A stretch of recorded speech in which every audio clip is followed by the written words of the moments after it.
well. Before we begin the actual talk, I just want to tell you a little bit about why we've created the talk and the sort of journey to make it. We developed this talk to provide support and opportunities for all artists. And many of you will know, once you sort of graduate from art college, it's really hard out there. It's hard to know really, actually, there's no signpost that says how to be an artist in the real world. And I was at Brighton, I was a mature student when I went to Brighton, and for my professional practice I had one afternoon of tax and VAT, and that was it really. And then I was sent out into the world to become an artist and to get my work out there and to do all those things. And it's quite tough. So when Rosalind and I got together a couple of years ago, over that period we just started to talk about what is it that you need, how do you get out there, what are the sort of key elements, and of developing. So we wanted to develop this realistic talk that was all about highs and lows, because an art career doesn't just happen. It's about hard work and determination. It's about building long-term relationships and those sort of things. Rosalind and I are coming to this together quite uniquely in the sense that she's what I call a first-timer and a lifer, in that she graduated and has come out of art college and has been doing it ever since. As I said, I was a mature student, I worked in the city, so I'm calling myself a second-timer and a mature student. So there's that sort of perspective, which is a generation between us, really. And so that's quite nice when we go to these talks, is that we have people who are, 25, or people who are 65, 70, it goes right across, and that's really nice that we can speak with those sort of two voices. Anything you want to add to that? No? So, yeah. Oh yeah, so this is me, and this is some drawings that I've been doing recently. And as I said, it's drawing art history, so I'm working with people like Gainsborough, Stubbs, Devis, old 18th century drawers, painters, sorry, 18th century painting. And I am artist, writer, air council member, doing all those sort of things. I've been working with collections in museums. I've been making Berlin. I was in Berlin recently last year at the Fusage Contemporary Drawing, creating a wall drawing. And alongside Rosalind, I lecture in professional practice. So yeah, that's me. I'm Rosalind. I'm artist, curator, writer, lecturer, council member, which means basically I've got a portfolio career, but my practice is very much concerned about buildings and socio-politics and the background of what these buildings mean and their history. So this recent series of works is about documenting the riots and through the kind of looking at the buildings and what happened to those buildings. I use mixed media, I stitch into my work, and I use a lot of prints, usually from the time, basically of the era in which the buildings were made, so 1950s fabrics, when I'm looking at sort of social housing. And I've pretty much shown in every kind of art space, commercial gallery, public gallery, all sorts of spaces really. So that's just a little brief overview of me. Obviously I write articles and curate exhibitions, but I was running a space called Core Gallery in London, in Deptford for 2 years, and worked collaboratively with lots of curators and artists.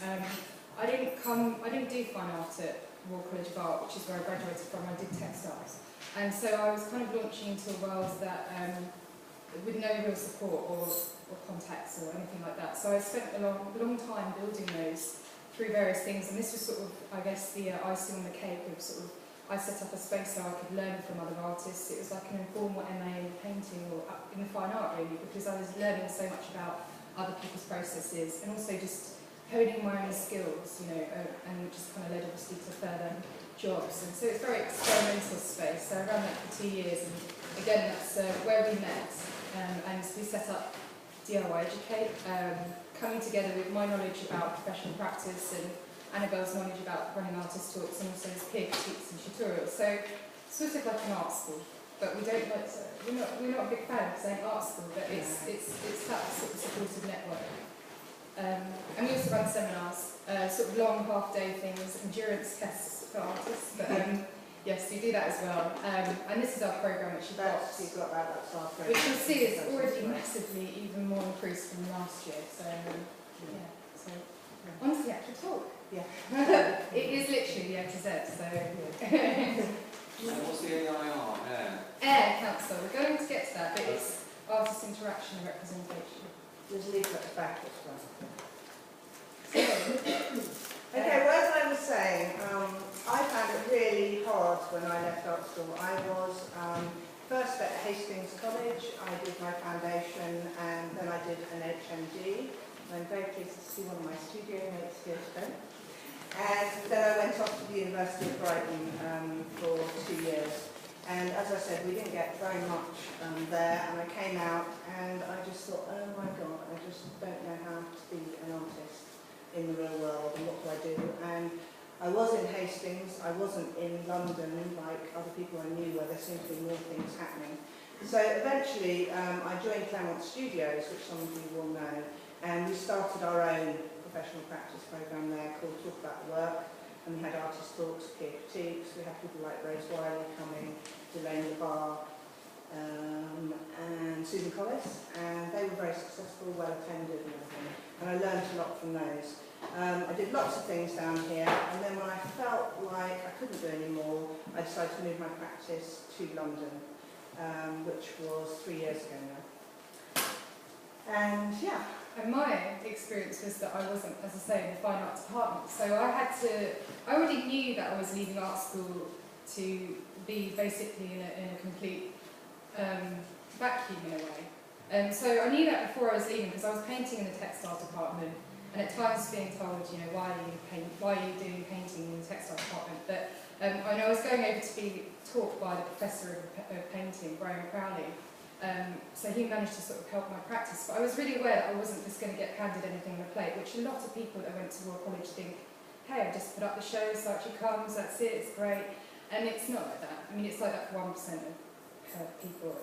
So I was really already focused on who I wanted to come to my show. I researched galleries, I researched curators, and I invited them to my show, and some of them came, and I got a shout out that because I was the person doing the research and going to the right people with my work.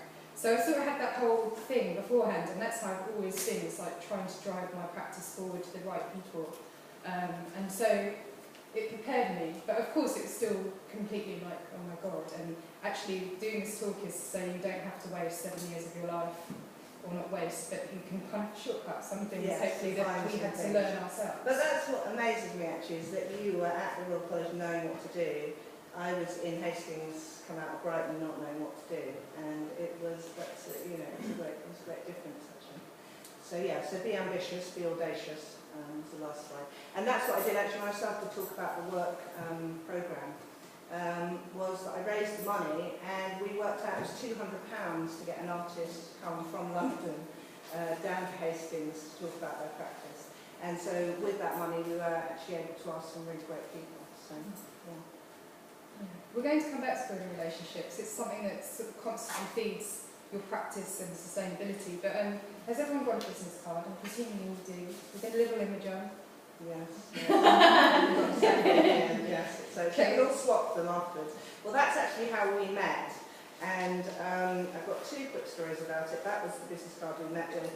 And when I moved my practice to Deptford, the person that I heard about most when I started doing my research and trying to find out what was happening in Deptford was Rosalind. And her name just kept coming up and kept coming up. And I thought, gosh, she seems like she must be like the Queen of Deptford. She's the only person that's doing anything. I've got to find out who this woman is. So I went along to Core Gallery, and she wasn't there. And so I left this business card there, and someone said there's a private view later, so I said okay, I'll come along. And so I came back, and when I walked into the private view, there was someone standing there with my business card. So I went up and said, oh, that's my business card. And it was Rosalind, and she said, oh great, do you do drawing? Because we're doing some drawing workshops, would you be interested? And so within sort of 5 minutes, I was already in the possibility of doing a drawing workshop, so I was like really pleased, I left there. And so that was that. But later on, I did a project at the Gerwood space, and I had this card made, and I'm so proud of it because it has very beautiful little willow patterns on it. And actually, they're hand-drawn willow patterns that are reproductions made out of cardboard and drawing. And every time I handed this business card to people, they'd say, "Oh, so you're a ceramicist, are you?" And I'd have to sort of explain that I wasn't, and it was drawing. So it's always think about what you put on your card and have something that's really appropriate to your practice. It's something as well that, as the curator side of yourself, is you know, if you don't have a visual, something to remind you, it's impossible. I mean, you've been around degree shows and other shows, and you sort of, unless somebody's got an image, you've seen 12 people's work. So imagine if you're multiplying that by 100 and whatever it is, and you just can't remember people, and it's just a real shame. Whereas if you've got that thing, oh yes, that's the person. So yes, continue. Yes. But I think it's something actually that my tutor at Royal College said to me, Freddie Robbins, and she was saying, don't give up, like if you hang on long enough, other people will fall by the wayside and you'll be okay. So sometimes it's that, you know, keep going, I mean, because it doesn't happen overnight. But it is a long-term journey. You've got to look at a 5-10-year plan and just keep going, building the relationships. But one of the things that we've come across, which is really true, is about courtesy, and it's a very simple thing, and I hope it doesn't sound patronising at all. But we always remember the people that say thank you, whereas the people that don't say thank you, you just sort of forget them. But the people afterwards, you know, if you've done an exhibition or something, you just send you a quick email and say, thanks so much for having me, or thanks for whatever. You just lodge those people in your mind. And I think also for curators, which we're going to come up to, it's very hard work for them, and if they're giving you an exhibition, it's really great to turn up for the private view if you're able to, and it's really good to say thank you afterwards, and also be responsible for your work, bringing it on time, collecting it, all those sort of things. But sometimes in being sort of a little bit shy about things, we actually just forget that obvious thing, just to say thanks. Yeah. And collectors, it's always a funny one, collectors, because I sold work at Warr College, because I was also there. I was one of the only people that actually sort of sat by my work and talked to people about my work. And I'm the person that sold the most amount of my work to anyone, regardless of gallery agents or dealers or anything like that. And, you know, it's this funny thing that you don't, you know, I've collected other people's work. I am now a collector because when I sell work, I do try and invest it when possible in other people's practices, because I love art, so why would I not do that? But, you know, it's a funny thing about who these mythical collectors are, because they're not Saatchi. I mean, I have somebody that was head of the Arts Council report piece of work, for example, but I also have my secondary school teacher who looked me up and found me and sent me an email and asked me if it was me. And she's gone on to be, you know, a collector. She's bought several pieces of work. And actually, they've really just become friends and ambassadors. And I'm going to talk about a sort of particular ambassador that was started off as a collector, but and that again, it's that courtesy thing, because I've bought people's work and they haven't ever kept in touch with me. That's the next slide. Yeah. So that's that. Yes. But they haven't kept in touch with me, and that's so disappointing. And again, I think it comes back to that shyness, maybe. But you're investing in somebody's practice, so which way it is, you have to invest in them as well and say thank you. You know, buy them, go for lunch occasionally, remind them that you still exist, but you know, they bought your work because they like it, they want to hear from you, so it's like that thing of not being shy about it, really. And they want to know what we're doing in the future, so if they've invested, you know, £100, £500 in a drawing, they really want to know that we're doing some great exhibition or whatever. So it's not about being shy or feeling that we're being big-headed or being arrogant, actually just being really professional, and you're saying, this is what I'm doing, you know, love you to come, you know, whatever. So yes, we've sort of done this, you know, befriended curators, so we started to inform them, engage with them, and become one. I mean, I learned a huge amount from the curators that I worked with at Core Gallery, but you know, it's that thing as well of a two-way relationship with galleries, with, you know, curators, is that it's not just about you, it's about them as well, and going and supporting whatever projects they're doing as well is really important. You know, it's sort of, it should never feel like a totally one-sided relationship. But I think that's also, I don't know about other people here, but when I was at art school, no one ever mentioned curators. There wasn't, so there was a sort of like, who worked with